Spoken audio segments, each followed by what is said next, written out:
कार्तिक मास का दूसरा अध्याय। बोलो कार्तिक माह की जय, तुलसी माता की जय। भज मन नारायण नारायण नारायण, भज मन नारायण नारायण नारायण, लक्ष्मी नारायण नारायण नारायण, अंग संग नारायण नारायण नारायण। श्री कृष्ण भगवान बोले, हे प्रिय, जब गुणवंती ने राक्षस द्वारा अपने पिता और पति का मरना सुना तो दुखी हुई और रुदन करने लगी। हे स्वामी, हे पिता, आप मुझे छोड़कर कहाँ चले गए? मैं आपके बिना क्या करूं? अब मेरे भोजन वस्त्र का प्रबंध कौन करेगा? अब मैं किसकी शरण लूं? विधाता का मेरे ऊपर कोप हुआ, अब मैं कैसे जीऊं? मैं श्री कृष्ण जी बोले, कुकरी के समान विलाप करती हुई, हवा से हिलते हुए बेल के पत्ते की तरह कांपती हुई पृथ्वी पर गिर पड़ी। थोड़ी देर में सावधान होने पर फिर विलाप करने लगी और शोक समुद्र में डूब गई। उस गुणवंती ने घर की सब वस्तुएं बेचकर यथाविधि से अपने पति की पारलौकिक क्रिया की और उसी नगरी में विष्णु भगवान की भक्ति में तत्पर होकर इंद्रियों को वश में कर शांति से रहने लगी और मरण तक एकादशी और कार्तिक मास के व्रत आदि करती रही।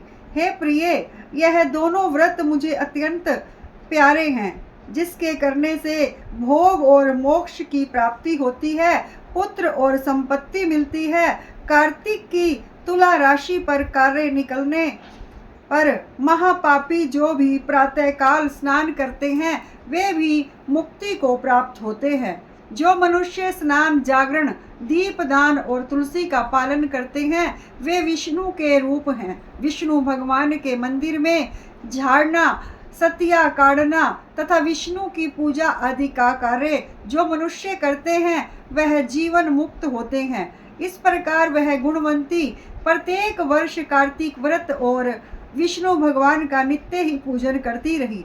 एक समय वृद्धावस्था के कारण दुर्बल होने से, रोग और ज्वर से पीड़ित होने पर भी गंगा स्नान को गई। जो ही पानी में उतरी, जाड़े के मारे कांपने लगी। उसी समय गुणवंती ने आकाश से आता हुआ विमान देखा। शंख, चक्र, गदा, पद्म आदि आयुधों को लिए हुए विष्णु के रूप धारण करने वाले पार्षद गरुड़ की ध्वजा वाले अप्सराओं से युक्त ऐसे विमान में बिठाकर उसे वैकुंठ को ले गए।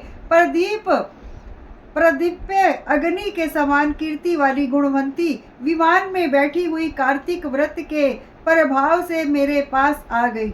जब ब्रह्मादि देवताओं की प्रार्थना से मैं पृथ्वी पर आया तब वे गण भी मेरे साथ आए। हे भावनी, यह सब यादव मेरे गण हैं और तुम्हारे पिता देव शर्मा भी इस जन्म शत्रुजित हुए और तुम्हारे पति चंद्र शर्मा इस जन्म में अक्रूर हैं। और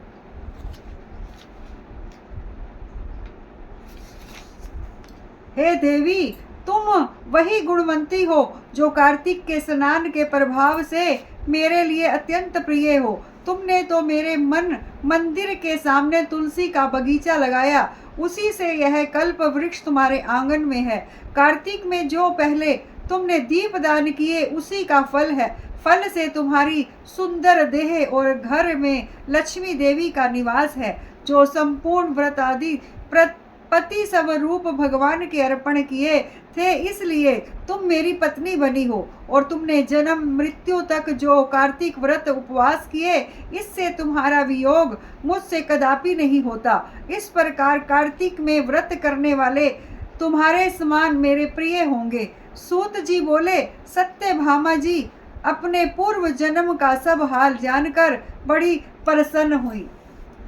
बोलो विष्णु भगवान की जय, भज मन नारायण नारायण नारायण, भज मन नारायण नारायण नारायण, भज मन नारायण नारायण नारायण, लक्ष्मी नारायण नारायण नारायण, अंग संग नारायण नारायण नारायण, भज मन नारायण नारायण नारायण।